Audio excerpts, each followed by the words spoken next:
The Prime Minister's on his way to the United States for his first face-to-face Quad Leaders Summit as tensions rise with France in the wake of the sub deal being scrapped. Let's get some analysis with Simon Jackman, CEO at the US Study Centre.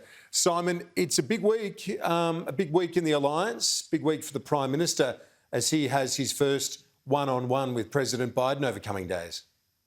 Yeah, absolutely. And remember, we just had our Defence Minister and our Foreign Minister in Washington as well. So it's really quite the presence, show of presence from Australia.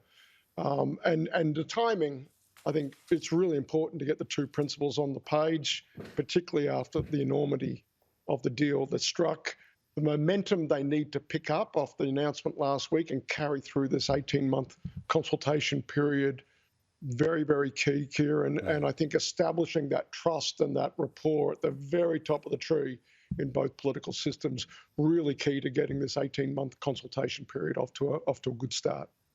I spoke to the Prime Minister at length about the alliance just ahead of the AUKUS announcement and asked him about the fact that we hadn't received vaccines from the United States and if maybe Donald Trump was in the White House, would we have got it? And he pointed out, he said, they've been helping developing nations on the vaccine front, and when it comes to security, they've not been backward in coming and supporting our strong positions here about our own sovereignty and so on. So Simon clearly alluding to the submarine deal and the AUKUS, which of course has arrived in the last week.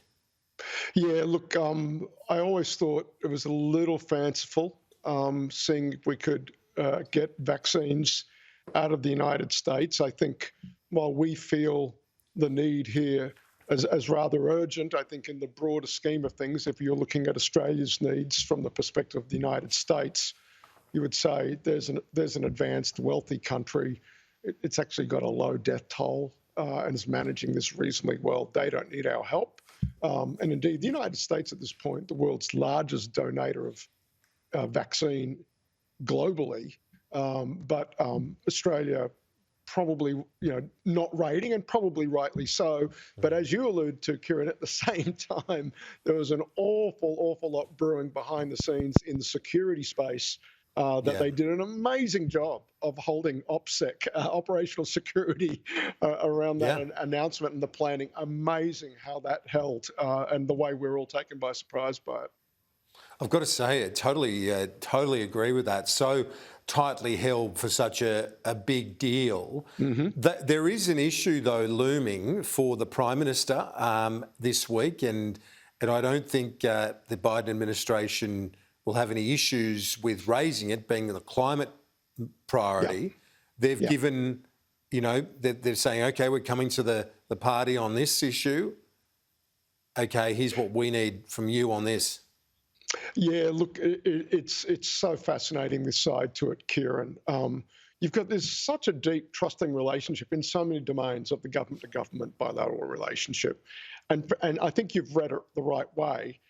The US can hardly be called into account. Its alliance credentials are as strong as they've ever been, probably as strong as in the entire history of bilateral relations between the two countries on the back of this announcement. Ergo, they have a tremendous amount of top cover to start to push us on climate change. I doubt it will happen publicly or only in perhaps the most gentle way, President, Prime Minister, and any joint announcement, any optics, any that sort of press gaggle from the Oval Office that we may or may not see. But expect some of the other stuff we've seen, Kieran, and that is lower level officials, perhaps even going up to former Secretary Kerry himself, starting to have a little bit of a niggle, if you will, at Australia and urging us to do more on that. And of course, then we've got the rubber hitting the road. We're only, about 2 months away, perhaps less than that, from the Glasgow meetings, where I expect, the pressure will be back on Australia to do more, at least to say it's going to do more than it has before. And again, this fascinating side to Australia-US relations at the moment that we're tracking awfully carefully here at the US Study Centre.